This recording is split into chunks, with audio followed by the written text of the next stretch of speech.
आप सभी लोगों का स्वागत है फिर से एक बार इधर क्रिक जोन में। आशा करता हूँ आप सभी लोग सही सलामत होंगे। तो चलिए शुरू करते हैं आज का वीडियो, जो कि 10वां मुकाबला था वुमेन्स प्रीमियर लीग का, और वो भी खूब बेहतरीन मुकाबला था। और वहीं पे देखे तो 10वां मुकाबला यानी कि अपना 5वां मुकाबला खेल रहे थे मुंबई इंडियंस, जिसमें से मुंबई इंडियंस और यूपी वॉरियर्स के बीच ये घमासान होने वाला था। और वहीं पे वो यूपी वॉरियर्स ने टॉस जीतकर पहले बल्लेबाजी का फैसला किया और सही फैसला किया था अगर कप्तान के अगर हवाले से देखे तो। और एलिसा हिली जैसे कि पिछले मुकाबले में शानदार फॉर्म में और लय में दिख रहे थे, रन्स बनाकर आए थे, 96 रन की पारी खेल के आए थे। और इस मुकाबले में भी वैसे पारी खेलने की कोशिश की थी और वहीं पे शुरुआत में ताबड़तोड़ पारी की शुरुआत की।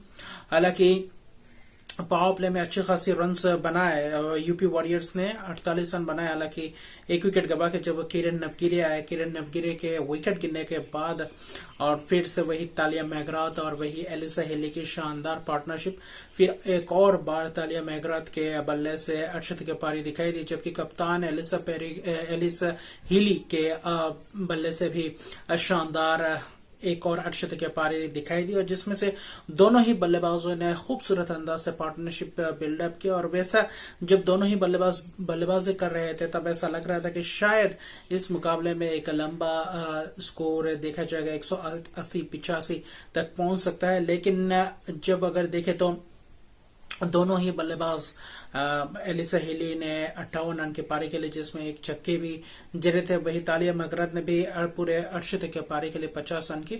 लेकिन दोनों ही बल्लेबाज खूब अच्छी तरीके से लय में दिख रहे थे और वही अच्छे खासे दोनों ही बल्लेबाज अपनी टीम को एक बड़े टारगेट की तरफ ले जाने की कोशिश कर रहे थे और वहीं पे खूबसूरत बल्लेबाजी की थी। हालांकि जब 16.3 ओवर में जब अपना एलिसा हिली का विकेट गिरा, तब था 140 बना चुके थे यूपी वॉरियर्स, यानी कि 82 रन का पार्टनरशिप। ये बहुत ही बड़ी पार्टनरशिप था दोनों ही बल्लेबाजों द्वारा, और खूब अंदाज में अच्छी लय में अच्छी पारी खेलते हुए आ रहे थे दोनों ही बल्लेबाज। और जिसमें से उसके तुरंत बाद ही एक ही ओवर में उनका विकेट गया, तालिया मैगराथ का भी विकेट गया।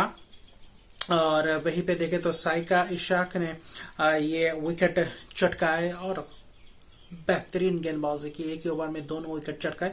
और इन दो विकेट चटकाने के कारण आखिर में जाकर थोड़े बहुत रन्स कम हो गए थे, और आखिरी 3 ओवर में सिर्फ और सिर्फ अगर देखें तो वही अगर आप यूपी वॉरियर्स की बात करें तो सिर्फ और सिर्फ करीब 18 रन ही महज बना पाए, और जिसके कारण ज्यादा लंबा स्कोर खड़ा नहीं कर पाए। हालांकि 159 रन भी बहुत ही बड़ी रन होता है, लेकिन फिर भी देखे तो जैसे कि मिला था पेस, एक रन गति बनाए थे, रन गति से अच्छी खासी इनिंग्स को बिल्डअप किया था एलिसा हिली और वही तालिया मैगराथ ने। उसको आखिर में जो आखिरी ओवर में जो पेस बनाना था उसको वो नहीं कर पाए बाकी के बल्लेबाज, और जिसके कारण देखे तो 159 रन।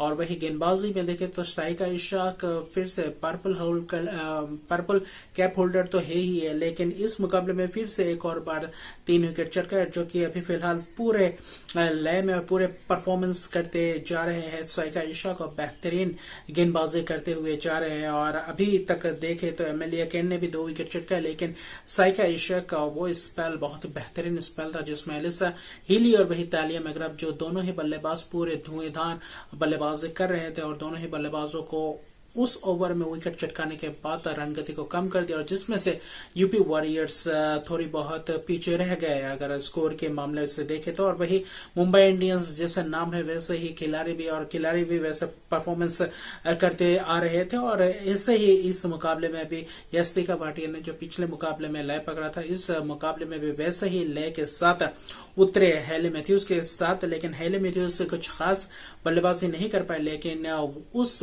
परफॉर्मेंस जो हेले मैथ्यूज की आई थी, लेकिन उसको ज्यादातर बर्डन नहीं होने दिया, और वही यस्तिका भाटिया अपने पूरे लय में और पूरे अंदाज से खेलते गए, बल्लेबाजी करते गए, और इस मुकाबले में भी 42 रन की शानदार पारी खेली, जिसमें से एक छक्का भी जरा यस्तिका भाटिया, और पूरे फ्लो में दिख रहे थे यस्तिका भाटिया इस मुकाबले में।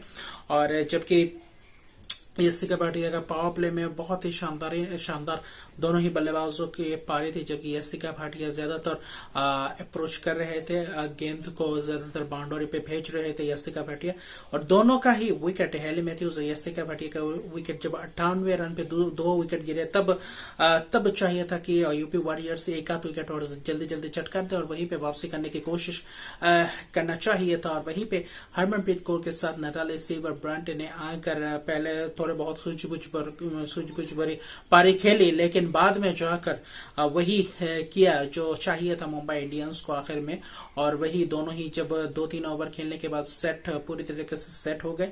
अच्छी खासी बल्ले में गेंद लग रही थी, अच्छे खासे फ्लो में भी देख रहे थे दोनों ही बल्लेबाज, नटाली भी और हरमन भी। और नटाली सिल्वर ब्रांड ने भी 45 रन की पारी खेली जिसमें एक छक्के थे और शानदार पारी रही।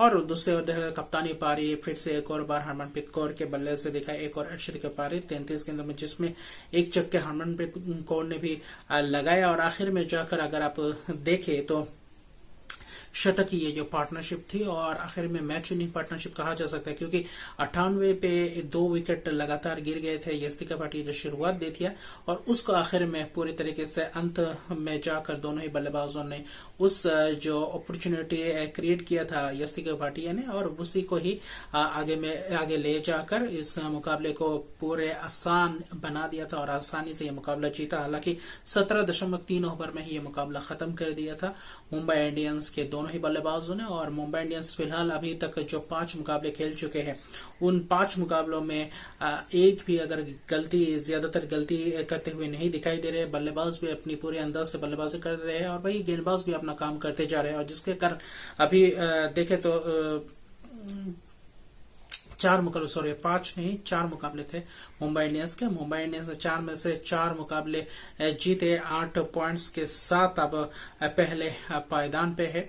और वही देखे तो बहुत ही बेहतरीन ये मुकाबला चल रहा है फिलहाल सभी टीमों के लिए। लेकिन मुंबई इंडियंस और दिल्ली कैपिटल्स का आज मुकाबला है।